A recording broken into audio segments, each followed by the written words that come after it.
I bought a brand new set of snow tires for the Nissan Leaf. I chose Bridgestone because it's made in Japan. As you can see, this is 16 inches instead of 17 because it's a lot cheaper. The whole set is around 1200 Canadian. Not too bad, eh? And it's looking good. First, we need to remove the wheel lock. We use the breaker bar to do that. Notice that the tire is still touching the ground. Never use the impact gun or it will damage the lock.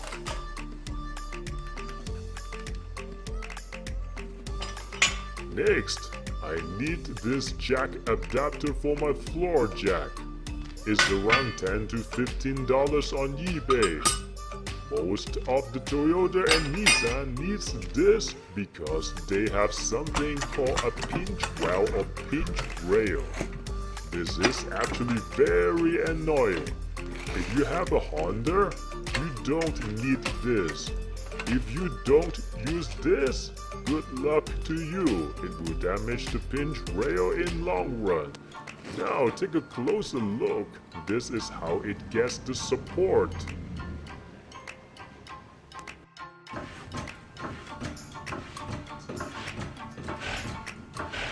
After lifting the car several inches off the ground, we need to use the jack stand just for safety in case your floor jack fails.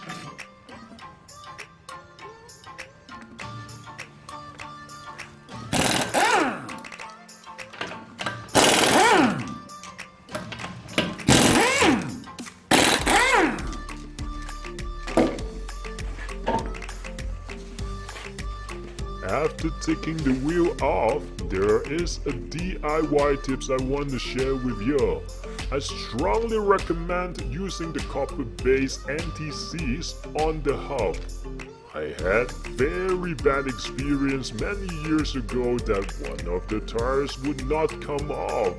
Especially the salt on the road in wintertime makes it even worse.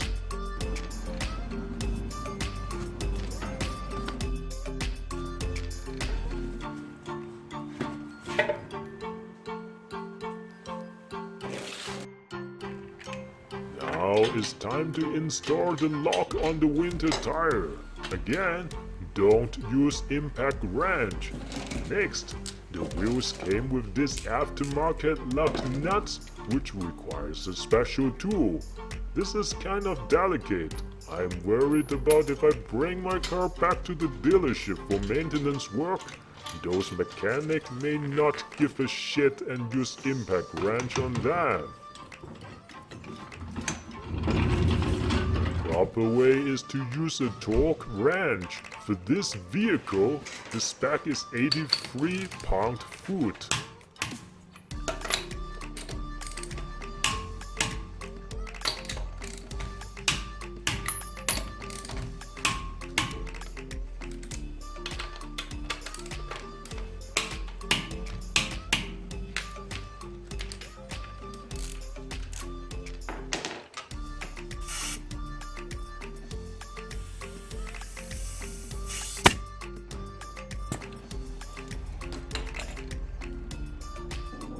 This is how it looks on the Leaf. Looks fantastic. I am ready for snow. Hope you enjoyed the video. If you have a Nissan Leaf, remember to check out how I installed the level 2 charger. If you love DIY, check out my other videos on my channel too. Remember to subscribe. Thanks for watching and see you next time.